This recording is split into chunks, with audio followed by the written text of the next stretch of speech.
Okay, hello, Efe Korkut Kurt. Hello, how are you? Good, you? Thank you very much. I guess, I hope everybody is fine there. Okay, first of all, I would like to express my happiness for being one of the speakers of this conference. I believe that the will to produce constructive and positive results regarding the troubled situation that we're living now in the whole world is put forward here. Can we see our presentation there? Yes, I guess. Okay. I prefer to approach the situation that emerged with the pandemic from a psychoanalytic perspective. I don't think there will be a better time to use psychoanalysis in the field of art and culture. With the pandemic, all the people of the world went through an extraordinary period. That epidemic caused the modern health infrastructure in the countries to go into crisis while first shaking the global system. There's a general consensus that the problems emerge here make economic and social costs directly felt on societies and also cause psychological and even existential effects on the people. These multi-layered effects occur in terms of both tangible material results and also spiritual effects on the actors who carry out cultural production. In this statement, I will consider these multi-layered effects in the context of Lacanian psychoanalytic theory and give a view on what kind of dynamics the emerging situation and the process associated with it bring to the agenda in terms of intersubjectivity. At this point, I'll use psychoanalytic theory not as a method of analysis, of course, but as a tool to reveal the various possible reflections of Lacan's idea of the subject and the related unconscious on the field of art and culture. Here I will consider the prominent concepts such as anxiety, uncanny, symptom, real, desire, pleasure, death, the other in the simplified forms in the context of the existing situation. I'll present it as open-ended thoughts rather than making sharp conclusions. First, let's focus on Lacan's subject theory, which we will maybe get a little bit bored here, but we need to understand what's happening because if you don't understand the basic concepts of the psychoanalytic theory, we cannot go forward to the new ideas emerging from here. The foundation of modern concept subject dates back to Descartes. The subject expressed by Descartes is the one who distinguishes himself from the self-not, the one who is conscious of the self. It was Freud's psychoanalytic theory that broke this understanding, as we know. It was sometimes seen as the end of the modern philosophy also. According to this theory, the basis of this subject is unconscious. Lacan has put forward a more detailed theory by which we can understand the dynamics of this unconscious subject. Accordingly, the subject is established over his lack and alienated from himself. By entering the language, becoming a subject, of course, the person loses his completeness and recognizes himself only through the other. This deficiency functions as the basic dynamic of one's relationship with the entire world of objects, as the production of desire. In other words, the subject cannot recognize him or herself without the other and loses its vital functions. Freud said that a rational mind, which is taught to be able to understand the world and therefore control it, is in fact subject to an irrational content that is timeless, undated, and free from causality. The unconscious desires are the leading regulator of thought, action, and social relations. And human beings exist not autonomously, but as a part of social structures also. This point of view has brought a new perspective where the whole society can be handled from the beginning. What is so-called reality that we think we have come to terms with the social sphere? That is, what is reality? The question cannot be understood independently of the question of what the subject is. There is no universe or situation for the subject to be identical to itself. According to Lacan, alienation is the structural precondition of subjectivity. It is the symbolic order that constitutes the subject. The symbolic order is established as a subject when it gives a person the opportunity to say I, that is to represent himself with a signifier. As Lacan said, the subject is born as a signifier in symbolism. In this respect, the consistent and safe continuity of the symbolic is an important condition for the subject to express himself as he thinks he knows himself. So what does the ego crisis that comes to the fore when this condition is weakened? This is one of our main questions today. Here we must first dwell on how critical it is for the subject to know him or herself through the other. To summarize briefly, in order to keep the first perception of physical incompatibility before the mirror alive in the mind, the body that appears fragmented and cluttered, and the anxiety that arises with the moment causes the desire to have a safe me. This part is important because here the subject wants to construct himself. Faced with his or her disorder, the subject seeks ways to overcome this situation. The way to get off this disorder is thanks to the fact that it captures in the image of the other standing. The subject gets rid of incompatibility by establishing a connection with the disorder outside himself, his alienation with what he is radically aligned to. According to Lacan, subject desires to be desired, and desire of the subject is the desire of the other. Lacan uses the concept, the name of the father, for the symbolic father. By learning the role of the symbolic father, the child begins to understand his own cultural position. With the Oedipus complex, as we know, the symbolic realm is entered and the establishment of the subject takes place. The child breaks away from the holistic reality, moves toward being human in the symbolic realm. Oedipus complex, it causes a feeling of division between one's own reality and the idea of the reality. And the subject who starts to think with the symbols of the cultural order becomes alienated from his own reality. The primary effects of this alienation produce the conditions of a multi-layered existence in the adult individual. This situation is to contain many elements that are complex, full of contradictions and conflicts. In this respect, the relationship established with all human beings, these are cultural productions, cannot be free from the neurotic content in the Freudian sense. This issue is important because the whole cultural field especially refers to the father's gaze. What's the position of the artist here? My personal opinion is the artist predominantly takes a position as a hysteric.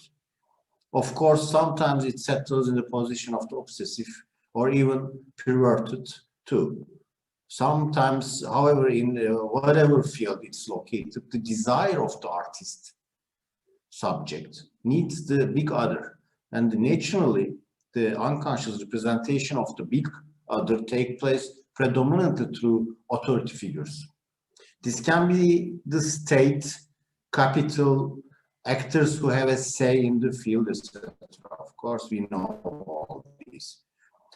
Today, these figures are weakening their place in the symbolic area as a result of obscurity, risk, and inadequacy brought by the pandemic, as a result of what comes to the fore here. An hysteric uprising or an obsessive expiration will not arise as it is supposed to. Rather, depression and withdrawal from life should be expected because desire is disabled. According to Zizek, the other's rule over the subject depends on the fantasy. The subject is under the authority of the other because they contain within self a precious set of phantasmatic building blocks approved by the other. The subject values this enough to give up his or her freedom. Every encounter of the subject with the real will be traumatic. The point where the symbolic order fails begins the potential to transform into a traumatic but constitutive quality of the subject. What fantasy staged is a scene in which our desire is fulfilled, but on the contrary, the creation of a scene that fulfills the desire itself. What psychoanalysis is basically saying is that the desire is not something given in advance, but something to be constructed, giving the coordinates of the subject's desire, determining the position the subject assumes within it is precisely the role of the fantasy. The subject is established only as a desired subject through fantasy. Through fantasy, we learn to desire. There must be a continuous distance and unbearable gap between desire and its object. Therefore, the task of the images is to cover up the loss and while remaining to reverse the mourning and to enjoy the space itself. The ability of late capitalism is that it succeeds to correspond to consumption culture on a social scale. Here, almost all fields of art, including the avant-garde, have become completed. What is happening now is the system which has received what it wants from this cooperation with art and culture, opens new and fresh channels for itself in virtual spaces, leaving behind conventional cultural productions. Lacan says that the child involved in the symbol realizes two basic situations. The first of these is the formation of unconscious, and the second, the establishment of the individual subject, as we mentioned before. As emphasized, the Oedipus complex, the prohibition of the natural relationship between mother and the child is resolved by transforming the unconscious desire born with the prohibition in new imaginary expressions with the name of the father. The child thus acquires social forms and becomes an individual subject.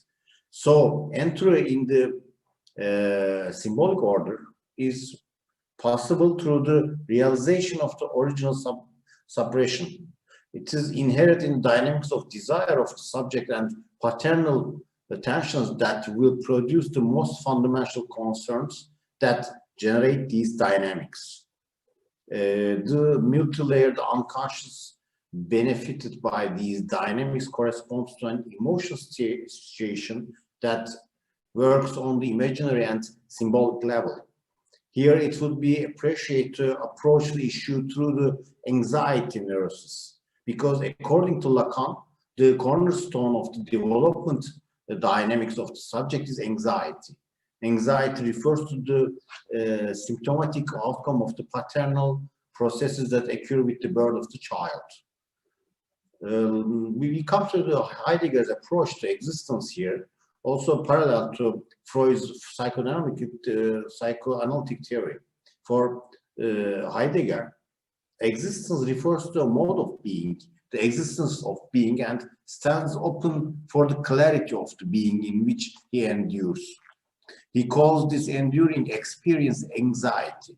In being in time, anxiety is accepted as the essence of the existence of design, and the design's being in the world-based structure. Anxiety is not an effect, it's the essence of the structure. So the issue here is not a pathology, but the situation. In other words, anxiety is no longer a common affection, but a part of existence. The continuity of anxiety, which is the main line of our existence in philosophical terms, and the basic dynamics and symptom of subjectivation in psychoanalytic terms, can be accepted as the basics of the reading the process we live in. Here, the creative consequences of this come to our agenda. The inhibiting effect of the anxiety created by the pandemic also triggers a traumatic experience with increased awareness on individuals. The memory of the experience can manifest itself in cultural productions at the point where the crisis is left behind. Lacan is known for speculating on the process of the subject's emergence, centering on the idea of the constructive lack.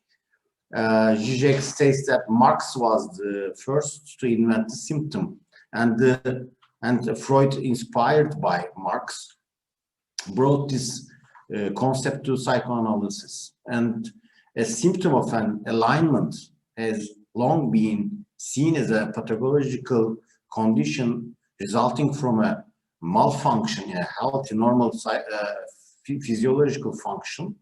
Healthy processes could not function normally as before with the invention of an external factor like infection, trauma, cancer, etc. And the painful and deformed appearance emerged. In a medical sense, the symptom was a pathological excess and has to be dealt with directly with the excess treatment. However, in the Freud's psychic machine, the symptom was not treated as a pathological excess. Unlike the excess, the symptom was taken as an attempt to find a way out, the perceived appearance of spiritual recognition that emerged as a result of conflicts between processes related to the fluidity of spiritual energies. In this respect, the symptom, like dreams, was the royal road to the subject's unconscious. As stated earlier, Lacan went up one step further and stated that the symptom should be treated as an expression of the constitutive deficiency in the subject. According to Lacan, the subject did not have a complete and holistic structure from the beginning. That's why he or she desires. Here, we see from an analogical perspective how the pandemic has turned into a symptom of modern life, especially in the consumption-centered social of late capitalism. While the fantasy we set up with the pandemic was shaken, the total fragility of the elements of the modern disciplinary society became visible. While the hospitals were inadequate, schools were closed, some of the prisons were evacuated, cities became uncomfortable, the rural areas are preferred.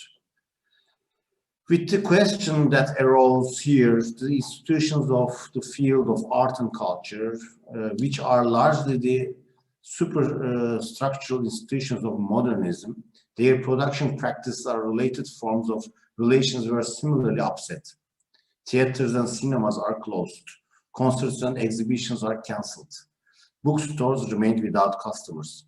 Instead, it was seen that virtual areas and digital platforms took over. Somewhat comically and partly tragically, it was the embodiment of many postmodernist debates. The fact that what came up here turned the institutions of enlightenment into antiques has shown that here is not much room for futile efforts such as turning exhibitions into virtual tours. A dramatic picture of what this new normal will include and what it will eliminate. The symptom here may be the harbinger of a fatal disease. Thank you very much. I hope it was not a presentation full of psychoanalytic terms. Thank you for listening. Do you have any questions? Thank you, Efe Korkut Kurt.